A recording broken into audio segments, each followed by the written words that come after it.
அக்கா உன் மருமகனுக்கு என் பிள்ளைக்கு பேட் வாங்கிட்டு வந்திருக்கேன். ஏண்டா உனக்கு கல்யாணம் ஆகும்போது என்னடா சொன்னேன்? என்ன சொன்னேன்? உனக்கு கல்யாணம் ஆனாலும் உனக்கு பிள்ளை பிறந்தாலும் அக்கா நீ தான் எனக்கு எப்பயுமே ஃபர்ஸ்ட், என் மருமையன்னு எனக்கு முத பிள்ளை அப்படின்னு தான் நான் சொன்னேன். ஆமா, இப்பயும் அதான் சொல்றேன். எல்லாமே அதானே, எதுக்கு மாற்றமே இல்லையே. அப்புறம் என்ன உன் பிள்ளைக்கு மட்டும் பேட் வாங்கிட்டு வந்திருக்க? இது 1000 ரூபாக்கா. 1000 ரூபாயா? ஒரு 1000 ரூபாய் கூட என் பிள்ளை பெற மாட்டானா? பொருடம் நான் அப்படி சொல்லக்கா.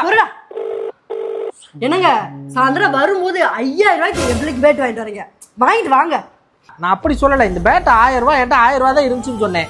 நாளைக்கு வரும்போது வாங்கிட்டு வரேன், இல்லைன்னா இதை எடுத்துட்டு போ. நாளைக்கு நான் உனக்கு வேற வாங்கி கொடுத்துக்கிறேன். சீ, இதெல்லாம் வேணாம். உன் கரிசனத்துல ஒண்ணு என் பிள்ளை வந்து விளையாடணும்னு அவசியம் இல்லை. என் பிள்ளைக்கு நான் இதை விட காஸ்ட்லியா வாங்கி தருவேன். நீ உன் பிள்ளை உன் பொண்டாட்டி நீங்க மட்டும் நல்லா இருங்கப்பா. நான் இனிமே இந்த வீட்டு பக்கமே வர மாட்டேன். அப்படி வந்தா செருப்பு கழட்டி எடுத்தேன்.